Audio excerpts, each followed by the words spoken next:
আজকে আমি পুদিনা গাছ সম্পর্কে বলবো, কিভাবে পুদিনা গাছ বসানো হয় বা কীভাবে বসাতে হয় সেগুলো দেখিয়ে দেব। পুদিনা গাছ বহু বর্ষজীবী এবং বিরুৎ জাতীয়, একটু লতানে লতানে এরকম। এই গাছে যে জেনাস বলবো সেটা মেন্থা। সাধারণত 13-14 রকমের পুদিনা পাতা আছে, কখনো ঝাঁঝালো, কোনটা প্লেন। পুদিনার প্রচুর ওষুধি গুণাগুণ আছে।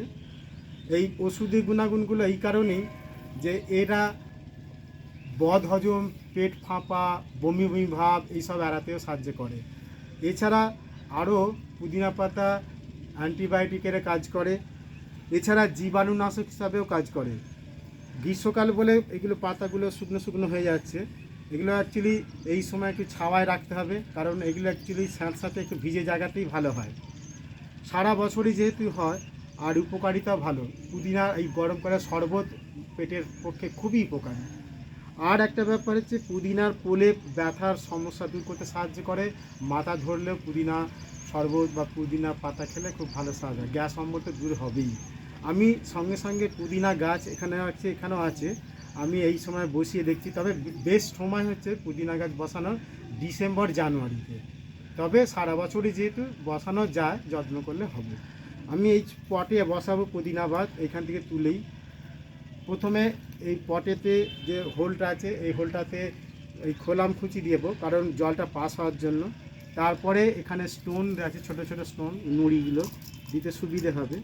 এটা দেওয়ার পরে আমি এই মাটিটা নিয়ে তারপরে আমি গাছটা বসাবো তুলে।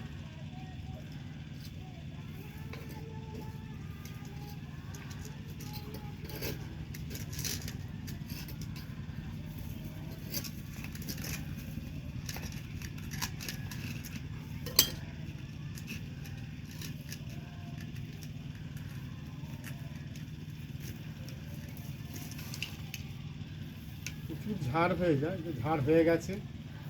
আমি দুটো চারা এখান থেকে নিয়ে এতে বসাবো।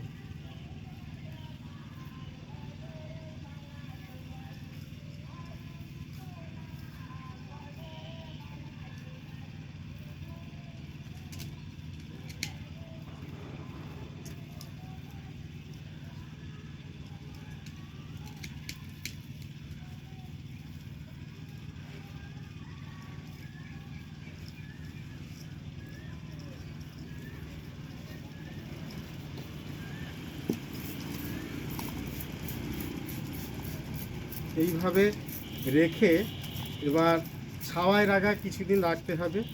রাখার পর গাছটা ধরে গেলে হালকা ছায়া রোদে এখন থাকবে, যেহেতু গ্রীষ্মকাল। এইভাবেই আপনারা পুদিনা গাছ করতে পারেন, খুবই গুণাগুণ সম্মত গাছ।